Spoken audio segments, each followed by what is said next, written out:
Woi, Ba'alawi Jahannam. Nasab lo urungkan, lo liatin aja. Polemik nasab Ba'alawi bergulir bagai bola salju yang berkembang semakin liar. Awal penolakan kesahihan nasab Ba'alawi sebagai keturunan Nabi didasarkan atas tesis Kiai Imaduddin Utsman, tetapi kini mendapat banyak dukungan data, informasi, dan narasi baru yang sehingga semakin kuat alasan penyangkalan. Dan kali ini, Mimin akan rangkum 7 alasan penolakan kesahihan nasab Ba'alawi yang berkembang di masyarakat. Pertama, tesis Kiai Imaduddin. Kalau ada orang yang menyatakan tesis Kiai Umar itu tidak sah, tidak ilmiah, tidak ini, tidak itu karena faktor sakit hati, kebingungan, tidak bisa membuktikan kekurangan dari tesis Kiai Imad. Yang jelas, tesis Kiai Imad sudah dipelajari oleh ulama-ulama internasional. Kiai Imaduddin Utsman Banten adalah orang pertama di Indonesia yang berani terang-terangan menyatakan bahwa kaum Ba'alawi bukan keturunan Nabi. Hal itu didasarkan kajian terhadap kitab-kitab klasik dan manuskrip-manuskrip nasab bahwa nasab Ba'alawi baru ditulis oleh Ali Ash-Shakran sekitar abad 9 atau 10 Hijriah. Dengan kata lain, rangkaian nasab Habaib Ba'alawi selama sekitar 500 sampai 550 tahun sejak era Ahmad bin Isa al-Muhajir yang mereka klaim sebagai datuknya, sampai dengan masa penulisan nasab oleh Ash-Shakran mengandung banyak manipulasi. Ali Ash-Shakran bahkan disebut sebagai sang penipu karena telah memalsukan nasab klan Ba'alawi yang diyakini hanya berdasarkan hasil rekaannya sendiri. Habib Ali bin Abu Bakar Ash-Shakran ya, ternyata dikukuhkan ya, penjangkauan nasab Abdullah digabungan bahwa Abdullah ya Ubaidillah itu ya, di dalam kitab Syamsul Dhuhirah. Hal ini terlihat dari banyaknya nama dalam rangkaian nasab tersebut yang tidak terverifikasi oleh catatan dalam kitab nasab ataupun manuskrip sezaman yang dapat dipercaya. Kiai Imaduddin juga menunjukkan fakta bahwa Al-Muhajir tercatat tidak mempunyai anak bernama Ubaidillah atau Abdullah. Karena Ubaidillah ini fiktif, nggak ada orangnya, ya. Bukti fiktif nih, gampang banget kalau mau buktikan kalau memang Ubaidillah itu asli ada orangnya. Ya, pertama, makamnya Ubaidillah itu palsu. Al-Muhajir yang dalam catatan nasab kaum Ba'alawi diklaim sebagai ayah Ubaidillah tidak pernah hijrah ke Hadramaut Yaman, melainkan beliau berada di Irak dan dimakamkan di sana. Sehingga Ubaidillah yang diklaim sebagai datuk kaum Ba'alawi diyakini hanyalah tokoh fiktif. Sebab selain bukan anak Al-Muhajir juga tidak ditemukan catatan mengenai bukti keberadaannya dalam kitab-kitab nasab dan manuskrip-manuskrip sezaman yang mu'tabarah atau terverifikasi. Selain Ubaidillah, Kiai Imaduddin juga menemukan 14 nama dalam rangkaian nasab Ba'alawi yang diidentifikasi fiktif karena tidak didukung bukti berupa catatan dalam kitab atau manuskrip nasab sezaman yang terpercaya. 2. Hasil tes DNA. Berani nggak tes DNA? Berani nggak tes DNA? Berani nggak tes DNA? Salah satu rekomendasi dari tesis Kiai Imaduddin Utsman menyarankan agar dilakukan tes DNA sebagai cara terakhir membuktikan kesahihan nasab Ba'alawi. Tes DNA terbukti mampu menentukan jaringan kekerabatan secara ilmiah. Tetapi dengan berbagai dalih, tokoh-tokoh Ba'alawi menolak keras. Bahkan Habib Hanif Alatas menutup pintu bagi tes DNA karena menurutnya menguji kesahihan nasab melalui tes DNA hukumnya haram. Tidak boleh secara syariat ya berpatokan kepada basmah wirasiyah tes DNA untuk menafikan nasab. Nggak boleh. Haram secara syariat. Pengharaman tes DNA tentunya tidak relevan, mengingat uji DNA sudah terbukti mampu menjadi instrumen pembuktian jaringan kekerabatan secara ilmiah yang hampir mustahil untuk disangkal. Apalagi tes DNA juga sudah diberlakukan dalam pengujian nasab di kawasan Timur Tengah. Meski menolak tes DNA, tetapi fakta baru mengungkap bahwa sebenarnya banyak tokoh Ba'alawi yang sudah melakukan tes DNA. Dan dari tes DNA itu, mereka umumnya terkonfirmasi berhaplogrup G, yang berarti berdarah Ashkenazi, sehingga menjadikan klaim kaum Ba'alawi sebagai keturunan Nabi semakin sulit dipercaya. 180 orang di Yaman sudah tes DNA dan hasilnya haplogrupnya G. Sedangkan keturunan Nabi Muhammad semuanya di Arab Saudi, di Yordan, di Maroko haplogrupnya J1. Hal ini dikarenakan haplogrup G bukan termasuk Bani Hashim dan bukan klan Nabi Shallallahu Alaihi Wasallam yang berhaplogrup J1 dan juga bukan termasuk ras Arab. 3. Catatan sejarah. Argumen penolakan kesahihan nasab Ba'alawi terus berkembang dengan ditemukannya informasi baru berdasarkan informasi sejarah. Fakta sejarah menunjukkan bahwa polemik nasab kaum Ba'alawi di Indonesia bukanlah yang pertama dan satu-satunya. Di Timur Tengah, bahkan negeri asal mereka sendiri, Yaman, nasab mereka sudah menjadi bahan perdebatan. Mufti Yaman menegaskan bahwa kaum Ba'alawi bukan termasuk Bani Hashim karena nasab mereka merupakan hasil pencangkokan sepihak. Maka di sini dibilang butlanu nasabi Ba'alawi bisyawahidi tarikhiyah. Artinya batalnya nasab Ba'alawi itu sudah melalui proses syawahid ahli sejarah, artinya bukti-bukti sejarah. Wa ma ja'a fi syahadatil mu'arrikhin, dan juga berdasarkan keterangan-keterangan ahli sejarah. Di daratan Hijaz juga tercatat pernah terjadi peristiwa penangkapan tokoh Ba'alawi karena klaim nasab mereka.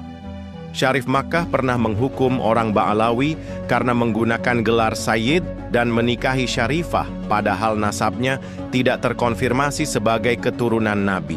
Meski kasus serupa tidak banyak terjadi, tetapi hal ini sudah cukup menjadi bukti bahwa nasab mereka tidak dianggap syahih di tanah Arab.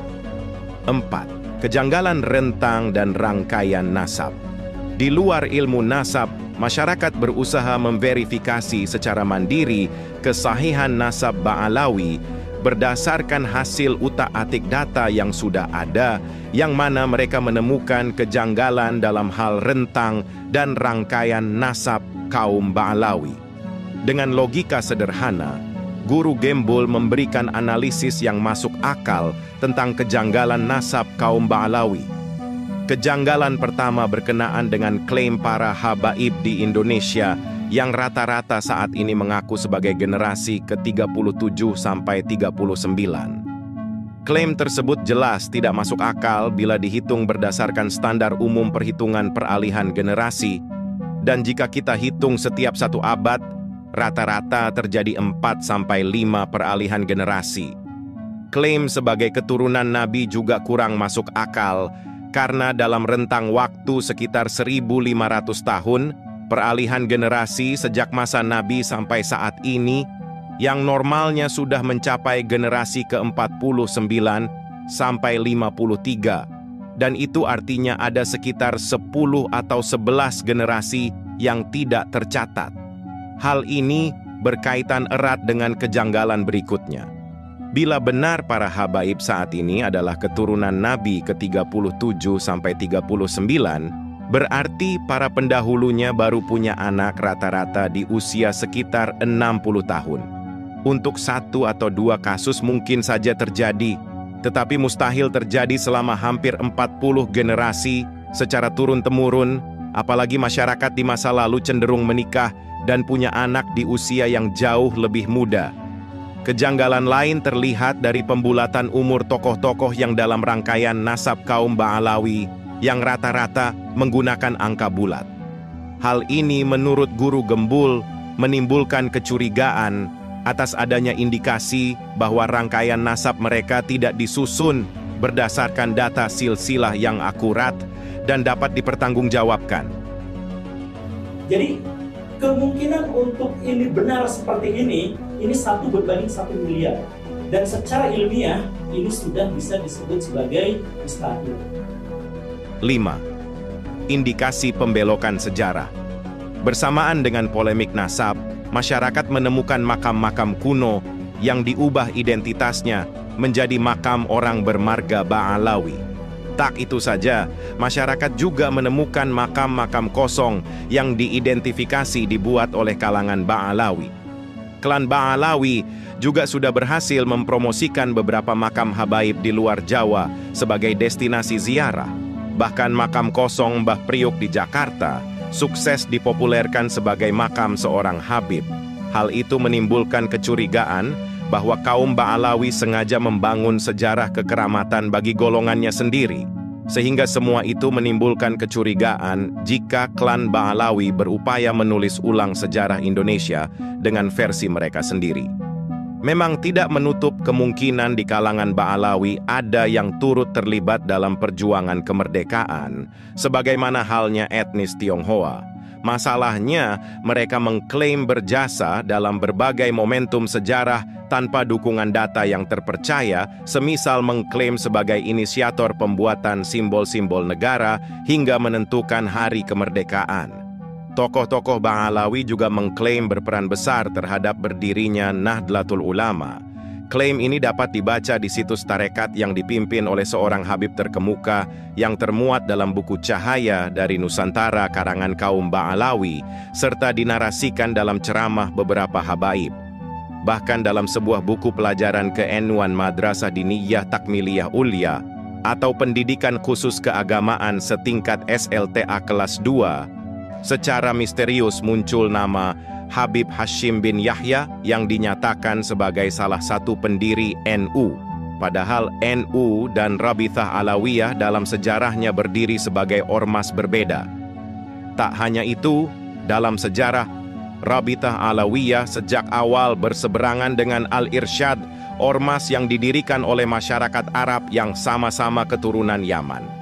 Hal ini memunculkan kecurigaan bahwa kaum Ba'alawi sengaja mencangkokkan diri dalam sejarah nasional dan sejarah NU, yang memungkinkan mereka menikmati privilege dari komunitas yang menjadi inangnya. 6. Doktrin dan misi terselubung. Ada di antara mereka yang mampu menurunkan rantai emas dari langit, ada yang bisa menurunkan hujan susu, ada yang bisa meniup neraka jahanam sampai padam. Ada yang bolak-balik ke surga, ke Sidratul Muntaha 70 kali dalam sehari. Polemik nasab juga membuka fakta lain berkenaan dengan doktrin kaum Ba'alawi yang sulit diterima kalangan Muslim.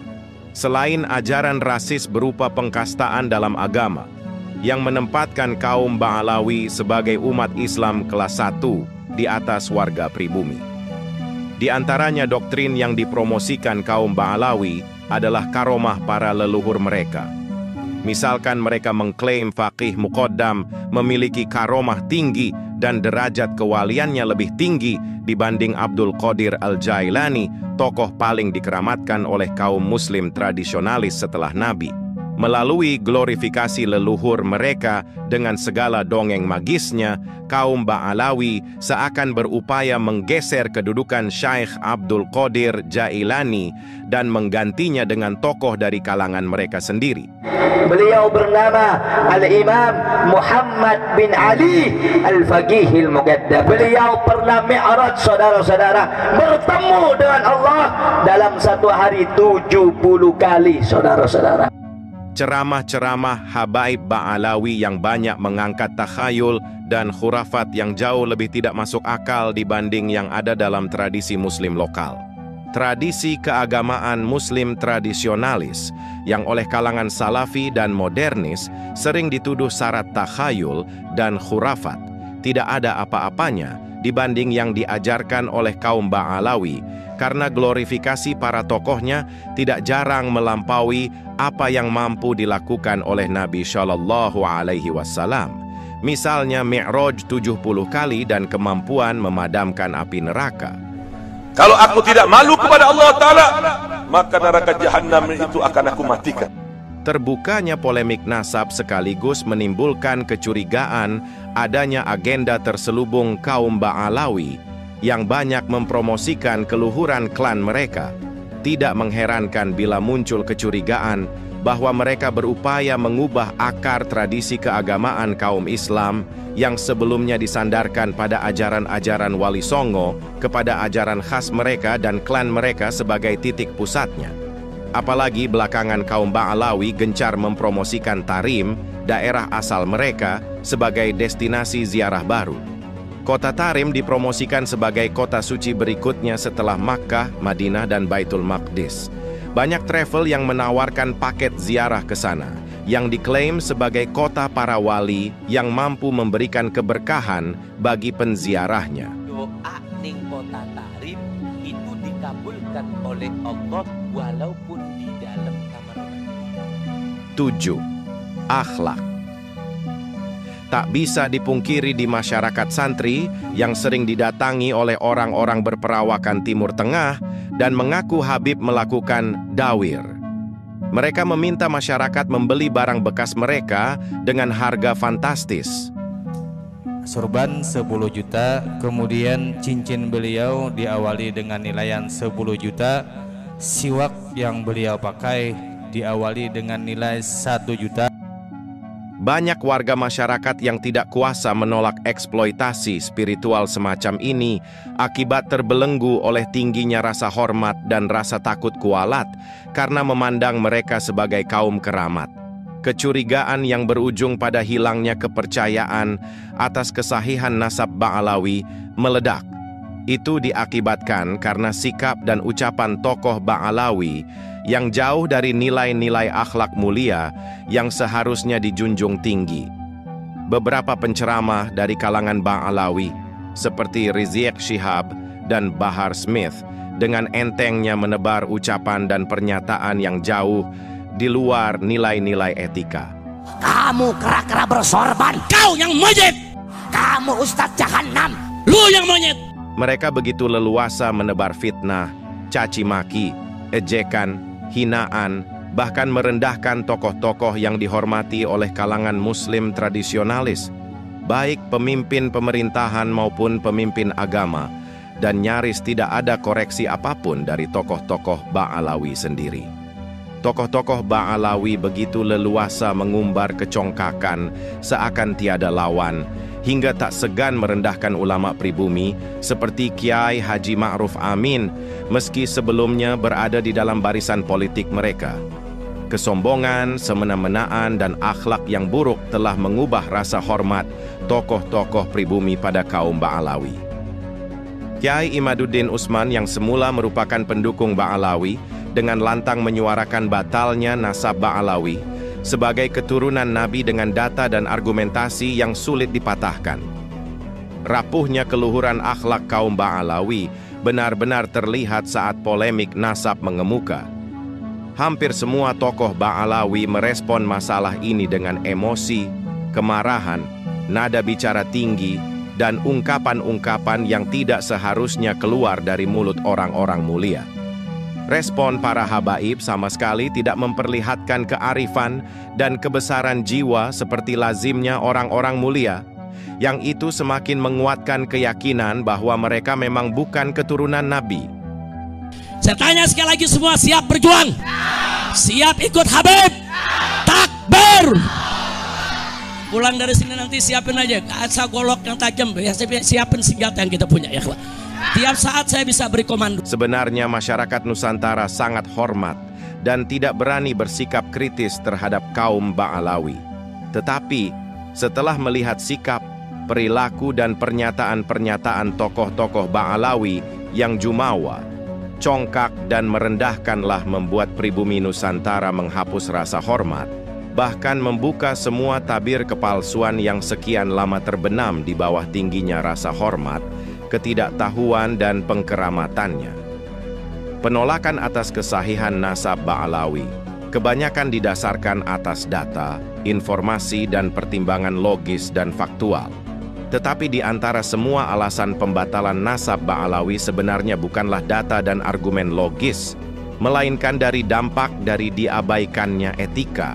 Sehingga kini pribumi Nusantara melawan perilaku jumawa, congkak, dan merendahkan yang mereka lakukan. Dan itu menjadi titik balik yang mustahil untuk dipulihkan. Makanya saya bolak-balik bilang kepada pemerintah, tangkap itu Habib Rizik, selesai. Bolak-balik ya dia lagi.